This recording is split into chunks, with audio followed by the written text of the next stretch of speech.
back to my channel. So today I'm going to show you guys how to make this super cute jumbo strawberry butter paper squishy. That's a really long name, but yeah guys, look how satisfying this squishy is. It's so big and slow rising. If you guys are bored during your summer break and you need some fun crafts, I think this butter paper squishy is definitely a really fun craft to make, because also squishies are back in like fidget toys. You guys, just look at the squish, it's so nice. Let's just get started on making the squishy. The materials you'll be needing is paper, scissors, tape, stuffing, a pencil, and some markers. Now that we have all of the materials ready, we can go ahead and start making the squishy. For this squishy, I'm just going to use one piece of paper, but if you want to go crazy and make it even more jumbo, then you can definitely use two, but today we're just going to use one sheet. So the butter squishy is actually a really easy shape to make. All we're going to do is fold our paper twice to make 4 sections. And make sure those edges are really even, matching up the edges. After you folded it in half, we're going to fold it in half one more time. Luckily for us, the design is actually going to be very simple. Now, the original butter squishy is even more simple, so that's why we're going to do a strawberry one. So I think I'm definitely going to do the big butter text in the middle of the squishy, and then also add the cute little strawberry to the side, and then make the whole squishy light pink. This is actually going to match my nails. It's going to be super cute, guys. This was just some basic block letter font right in the middle of our little rectangle. The only hard part, I guess you could say, is the spacing of each individual letter and making sure everything is centered. Now that our sketch design is pretty much done, I'm going to take my eraser and erase over all of the pencil marks super lightly. I like to do this because I hate seeing any sort of pencil marks after we have colored in with marker. It does take a little longer, but I just always like to do it because it gives me better results. Just go lightly across all the letters. This is how mine looks like right now. You can still see the faint lines of the pencil. Now let's get on to marker. So I used to outline all of my sketches with black pen first, but I think I'm just going to outline with the colors that I'm going to fill it in with later. And I chose these because they do have a thinner tip, so it's going to be easier to outline. I guess the outlining isn't that necessary because we're just going to end up filling it in anyways, but it just helps me because I can be cleaner with my lines and making sure every letter keeps its proper shape. Guys, even though this design is super simple, I think it turned out super good. It looks super clean. Now it's the longest part because we have to cover this whole piece of paper in pink. I'm going to use this marker by Ohuhu, and it's in the shade R190. I don't know how to pronounce that. Also, every time I use an alcohol-based marker, I make sure to get something to go under my piece of paper to protect the surface I'm working on. So if you're drawing on a desk or something that might get ruined, I would not forget this part, especially if you're working on a thinner piece of paper like me. This is copy paper. Something important to remember when doing this is to make sure that your marker is juicy and won't run out on you, because coloring these big spaces takes up a lot of ink. As a marker drying out halfway is the worst thing ever. Here's how we're looking like so far. This actually didn't take that long because I forgot that my marker actually has a chisel tip end, so this made it way easier to color in bigger spaces. Now that we have all of the coloring done, it's time to laminate. I always use this type of clear tape. It's just packaging tape, and I'm just going to laminate the whole entire page, and then we'll go on to the next step. I like to cut my pieces of tape one strip at a time because it just makes it easier to place onto the paper. And it's also important to lay the piece of tape flat so you don't get any air bubbles, because then your paper will turn out wrinkly and we do not want that. So just kind of lay it on there gently, and just keep doing that for the rest of the squishy.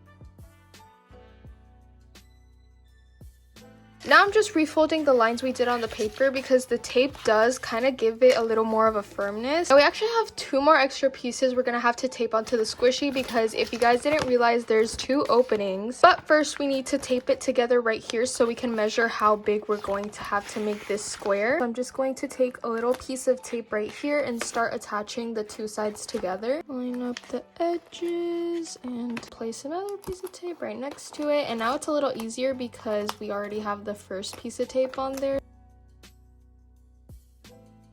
Now for the 2 sides of the squishy that are clearly missing, I'm going to take another piece of paper. I used a little bit to swatch out some colors, and I just put my butter on the corner of the paper because it already had those 2 straight edges on there, and all I had to do was mark the other 2 edges. I'm going to take a straight edge. You don't have to use a ruler. I don't have a ruler right now, so I'm just using this flap of the book I have right next to me, and I'm going to place it right here. And then I'm going to turn it around and do the same on the other side. Now remember, we actually need 2 of these square pieces, so I'm actually going to just erase this line faintly, again, not too harsh. Keep in mind where this line was, and then just color it pink down here and then fold it up and cut it. Y'all will see. This is just less work for me, so I'm just going to start coloring and then go further down. I think coloring is probably my favorite part because it's super satisfying. And right about here, I was noticing that my marker was kind of losing some color, but it wasn't too bad. I'm just placing down... Ooh. Ah! Oh no. Oh no. That was not supposed to happen. I'm just gonna fix that up really quick. Take 2. I'm gonna place this piece of tape carefully this time. Here. I'm just gonna cut this out. I can still kind of see the faint line that I drew, so I'm just going to fold it right where that line is. This is basically how thick we want the square to be, and then I'm just going to cut out the excess. Cut it off right here. And then at the folded line, we're just going to cut again to get those 2 pieces we need. Now we're just doing the same thing as normal. We're going to just place pieces of tape at the edges of every piece and then just attach it to the squishy. I'm just going to place this side right here and tape it together, and we should have it all the way around. I'm going to tape this one completely shut, and then on the other side I'm going to tape the 3 sides so we can leave a little opening for the stuffing, because remember guys, this is a squishy. The last and final step we have to do to make this jumbo strawberry butter squishy is to stuff it. I use this brand called Polyfill, and it's basically just stuffing for pillows or stuffed animals. I'm gonna just start putting in the stuffing.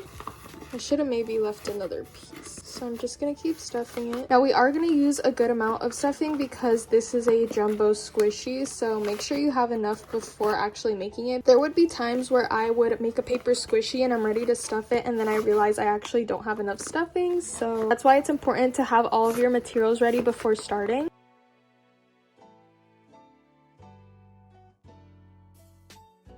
Now that the squishy is pretty much stuffed to the brim, I'm going to take my last piece of tape and shut it closed, making sure those edges are tightly closed like this. And finally, the last piece. This is super easy because it's already shut, and you have your final paper squishy completed, guys.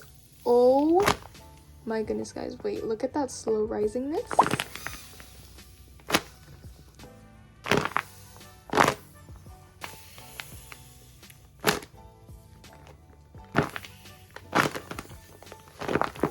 Guys, no joke, this might be one of my most squishiest slow rising paper squishies. Thank you guys so much for watching this video. Hopefully y'all enjoyed it, and if you tried to make this squishy at home, make sure to let me know in the comments, or even post a picture of it somewhere and tag me, because I will see it. Also guys, I will be more consistent on this channel. I do have about a couple weeks left of my summer break, so I'll just try to grind out some videos for you guys. If you guys have any more paper squishy ideas or even video ideas you would like to see me do, make sure to comment down below, because I'll be reading all the comments. I love you guys so much, and I'll see y'all in the next video. Bye!